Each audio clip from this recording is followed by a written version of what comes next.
Selamat datang di channel Pemuja Malam. Jangan lupa like, share, and subscribe ya. Terima kasih. Chapter 17. Menjilat ludah sendiri. Setelah kembali ke mansion, Prilly itu merasa sangat kesal karena Jojo terus mengekor padanya. Tak terkecuali saat ia masuk ke dalam kamar mandi. Seperti saat ini. Untuk apa kamu mengikutiku terus? Apa kamu tidak memiliki pekerjaan selain menguntit? Tanya Prilly. Sebelum Jojo memutuskan hubungan dengan Melinda, tentu dia tidak mau luluh begitu saja. Tentu saja aku mau mandi. Memangnya hanya kamu yang ingin membersihkan diri? Jawab Jojo. Prilly memutar bola matanya jengah. Aku tahu kamar mandi ini milikmu, tapi bisa kan gantian? Tidak mau. Selagi bisa berdua, kenapa mesti sendiri-sendiri? Dasar menyebalkan. Mandi duluan sana. Aku tidak mau mandi berdua denganmu. Prilly mendengus kasar sambil menghentakkan kakinya di lantai. Dengan bibir yang mengerucut, dia keluar dari kamar mandi. Tetapi lagi-lagi Jojo punya 1001 cara untuk menahannya, sebab pintunya sudah terkunci. Prilly menahan nafas dengan kekesalan yang menggunung. Dia memutar tubuh, lalu menatap punggung kekar suaminya dengan tajam. Cepat buka pintunya, cetus gadis cantik itu. Buka, memangnya dikunci. Jangan pura-pura bodoh ya kak, cepat buka. Aku mau keluar. Apa? Aku tidak memegang kuncinya, jawab Jojo dengan santai. Lalu, dia membuka pakaian yang sedari tadi melekat di tubuhnya. Kakak! Teriak Prilly sekuat tenaga. Itu artinya Tuhan menakdirkan kita untuk mandi bersama, ucap Jojo dengan wajah sumringah. Cih, aku tidak mau, sentak Prilly. Namun, Jojo tidak peduli akan hal itu. Dia terus melangkah, hingga membuat Prilly semakin terpojokan. Jangan mendekat. Dengan gerakan cepat, Jojo merentangkan kedua tangan untuk menangkap istri kecilnya. Tetapi ia kalah gesit dengan Prilly yang sengaja menghindar dan menubruk Jojo hingga membuat pria tampan itu terpeleset karena tidak bisa mengimbangi bobot tubuhnya. Prilly langsung menganga dengan satu tangan yang menutup mulut. Sementara Jojo merasakan hidungnya yang mencium lantai. Kak, kamu tidak apa-apa? Tanya Prilly hati-hati. Jojo mengangkat wajahnya, dan Prilly semakin melebarkan matanya dengan sempurna, karena hidung suaminya berdarah. Kak, kamu... Iya, aku tidak apa-apa. Aku tidak apa-apa.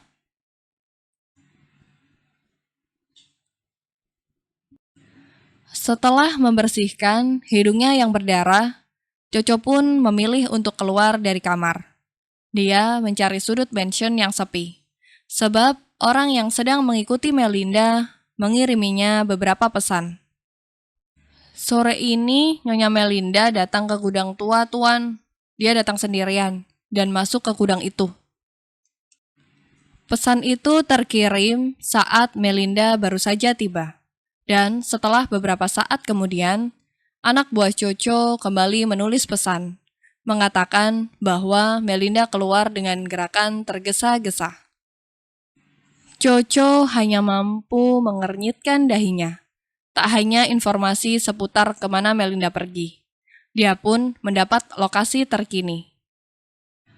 Dengan cekatan, dia langsung menelusurinya menggunakan Maps, hingga dia bisa melihat dengan jelas tempat yang baru saja wanita itu kunjungi. Untuk apa dia ke sana? Ini tempat rawan penjahat loh. Kenapa dia berani sekali? Gumam Jojo dengan otak yang dipenuhi tanda tanya. Dia yakin Melinda tidak akan mungkin sekedar singgah saja. Pasti ada sesuatu yang disembunyikan oleh wanita itu. Apalagi Coco sangat hafal jika lokasi tersebut adalah salah satu tempat yang jarang ditempati oleh warga. Ini tidak masuk akal.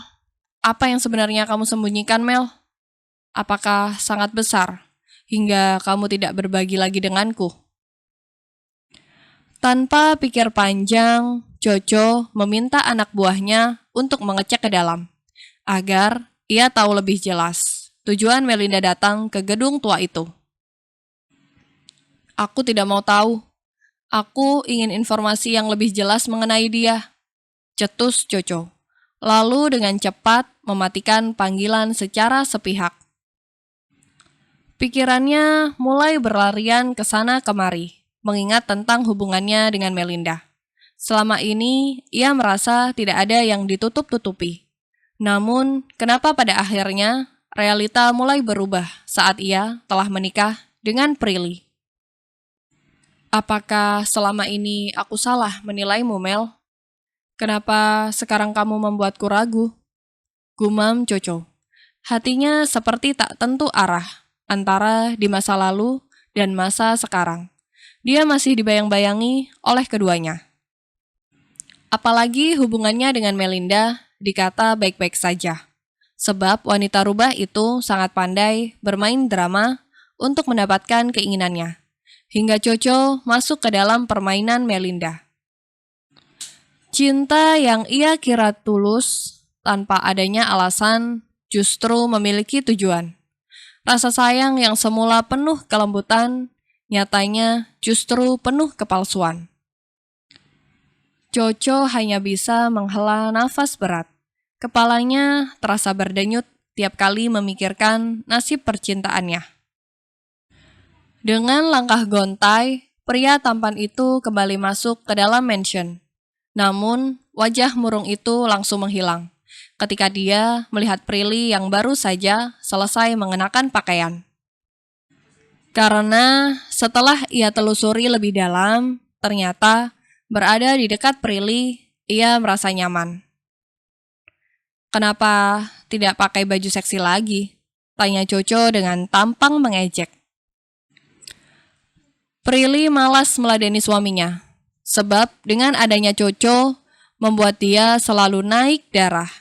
Keduanya seperti Tom and Jerry, di mana jika mereka disatukan, pasti ada saja yang direbutkan. Kenapa tidak dijawab? Aku tanya loh, ucap Coco lagi, saat melihat Prilly yang bergeming dan sibuk sendiri. Entah kenapa, kini hobi baru pria itu adalah mengganggu istri kecilnya. Apakah pertanyaan itu wajib dijawab? Tentu. Baiklah, aku akan menjawabnya. Kenapa aku tidak pakai baju seksi lagi? Ya, karena aku takut ada seseorang yang menjilat ludahnya sendiri. Jawab Prilly dengan wajah yang begitu menyebalkan di mata Coco. Membuat pria tampan itu mengernyitkan pangkal hidungnya. Aku tidak menyindir siapapun. Kakak hanya meminta aku untuk menjawab. Ya, aku jawab. Tapi kalau ada seseorang yang tahu diri, ya itu bagus. Jawab Prilly sambil mengangkat kedua bahunya. Dalam hati, dia ingin sekali terbahak-bahak saat melihat wajah Coco yang terlihat cukup kesal. Cih, suruh siapa dahulu pria itu menindasnya? Itu sama saja, kamu telah menyindir aku. Cetus Coco tak terima. Prilly menghela nafas panjang.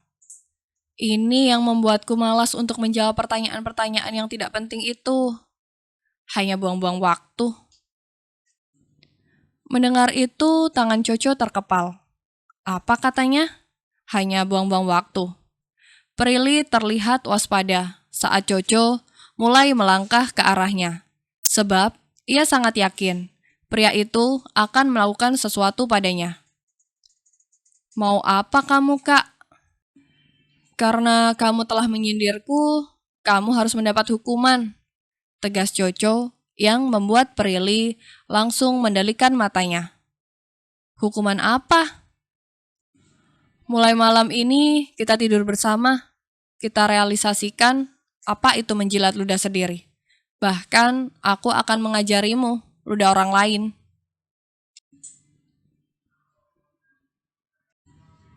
Pagi harinya, Prilly berteriak dengan sangat kencang saat pertama kali ia membuka mata. Sebab tanpa ia ketahui, Jojo telah memegang dan salah satu. Dasar pria mesum, teriak Prilly sambil menghujani tubuh Jojo dengan pukulan bertubi-tubi. Ampun, aku tidak sengaja. Jojo tak kalah berteriak, sebab dia tidak mendapat celah untuk menghalau pukulan istrinya. Tidak sengaja apanya? Jelas-jelas tanganmu bergerak. Ah, dasar gila. Tapi aku benar-benar tidak sengaja. Tadi aku sedang bermimpi, dan di dalam mimpiku sedang memegang. Timpalnya penuh alibi. Mendengar itu, tentu Prilly langsung membulatkan matanya dengan sempurna. Sedangkan otaknya tidak bisa dibodohi begitu saja.